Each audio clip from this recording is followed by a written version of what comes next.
जुड़े हुए हैं, जेडीएस के प्रवक्ता हैं गुरराज। 25 पर आपका आंकड़ा ये उम्मीद मुताबिक है या थोड़े मायूस हैं आप इन नतीजों को देखकर? नतीजे जमा रुझान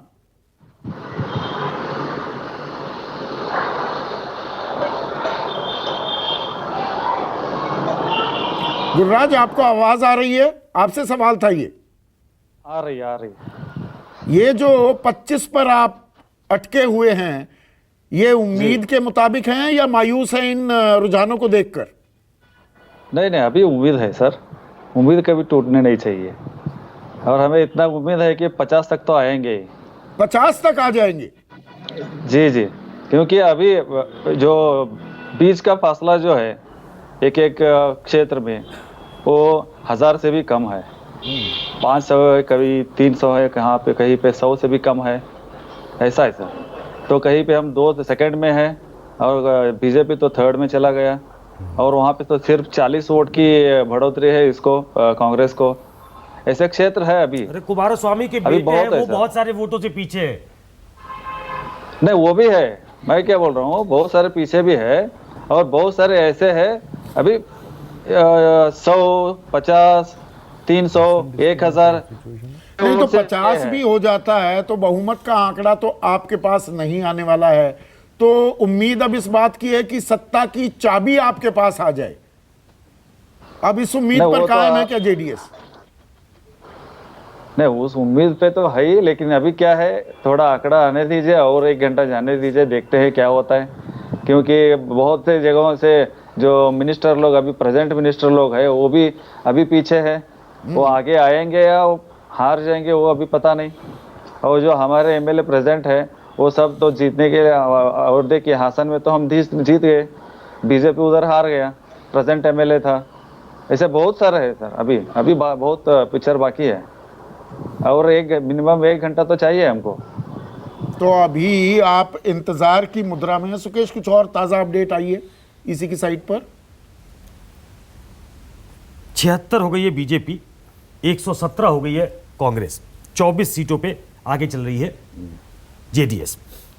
वोट का परसेंटेज कमोबेश वही है, करीब 7% का अंतर है। 13% वोट पा रही है जेडीएस। सभी 224 सीटों के नतीजे के रुझान अब आ चुके हैं।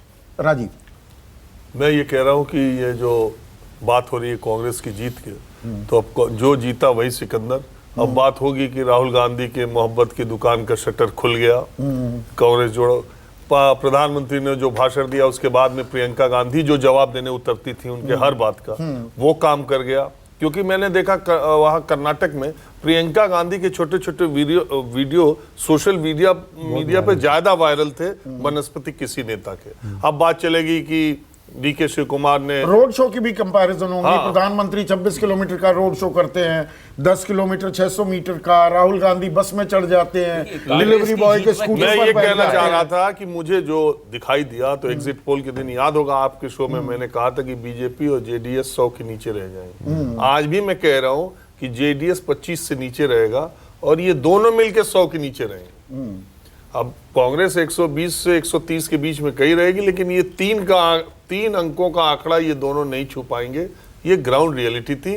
असल में होता क्या है कि हिंदी चैनलों में और हिंदी भाषी क्षेत्रों में प्रधानमंत्री और बीजेपी की कवरेज रोड शो की, उनके भाषणों की इतनी जबरदस्त होती है कि आप ग्राउंड पर रहकर भी मानसिक दबाव में आ जाते हैं कि शायद मैं समझ नहीं पा रहा हूं। खोजते हैं। हाँ, आप हिंदी भाषियों को खोजते हैं। जैसे बंगाल में हमने देखा, पश्चिम बंगाल में दिल्ली से जितना रेला गया वाला था कि बंगाल में भी जो लोग बहुत कम होती थी। हाँ। और इसीलिए जो 200 का आंकड़ा था बीजेपी का, कई बार आपको भरोसे लायक लगता तो बड़ी कारपेट बॉम्बिंग है, बहुत उनके पक्ष में हवा है, लेकिन उल्टा हो गया। मैंने ये महसूस किया सर, मैंने एक चीज ये महसूस की, जब मैं कर्नाटक के लोगों से चाय की दुकान पे, पान की दुकान पे इधर उधर उतरता था, नमस्ते, वो खुद ही पूछते थे 24, तो हम जब हिंदी चैनल बताते थे, नो हिंदी कन्नड़ा, नो हिंदी, तो हम अपने ड्राइवर से पूछते थे तुम पूछो। वो पूछता था, उसमें ज्यादातर कांग्रेस, ज्यादातर सिलेंडर, ज्यादातर गारंटी।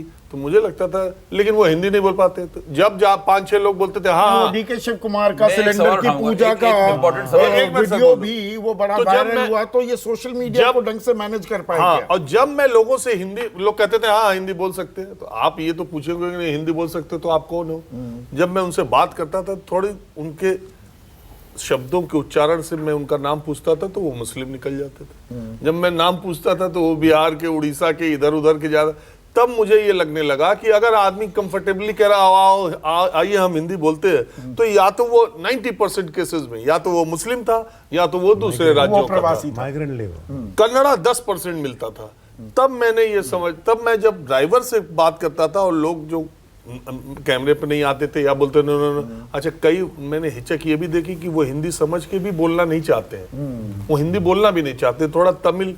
और इंटरेस्टिंग बात है, जो तमिलनाडु से सटा वहाँ का जिला है कोलार, वहाँ के सारे लोग हिंदी बोलते हैं, लेकिन बाकी बेल्ट में लोग बोलना, क्योंकि वो औद्योगिक क्षेत्र, सोने के खनन के चलते वहां पर बहुत सारी मैं तो जो ये बात एक पूछना ग्राउंड चाहता रियलिटी हूं, ये है अपने कि साथियों कई बार से, सुकेश आपसे भी पूछना ही चाहता हूं कि आखिरकार कांग्रेस ने इस बार ऐसा कौन सा खास कदम उठाया है जो पिछले चुनाव की रणनीति से भिन्न है।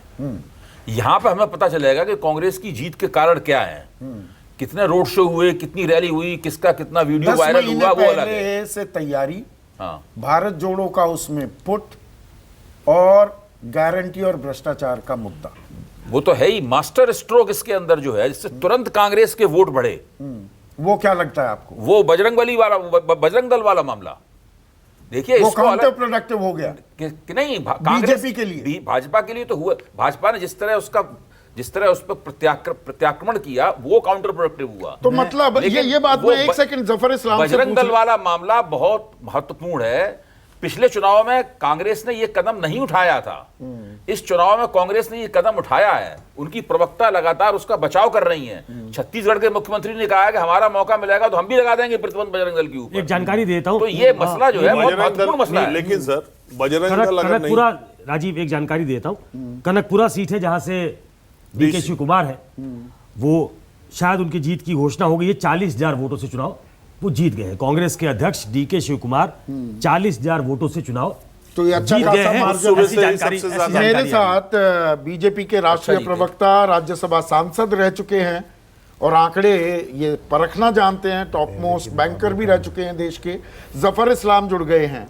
तो जफर भाई, ये शुरुआत ही क्योंकि टेक ऑफ पॉइंट दिया है यहाँ पर अभय दुबे ने, अभय दुबे का साफ ये मानना है, ये बजरंगबली का जो नैरेटिव हुआ कि बजरंगबली का अपमान, जब कांग्रेस घोषणा पत्र में कहती है कि हम बजरंग दल जैसे संगठनों पर सख्त कार्रवाई करेंगे, वो ये कह रहे हैं कि दरअसल ये कांग्रेस की एक ट्रैप थी और ट्रैप में बीजेपी फंस गई। 9 दिन बजरंगबली के अपमान को लेकर आप उड़ने चले थे, लेकिन चुनावी रुझानों में आप धाराशाही होते दिख रहे हैं।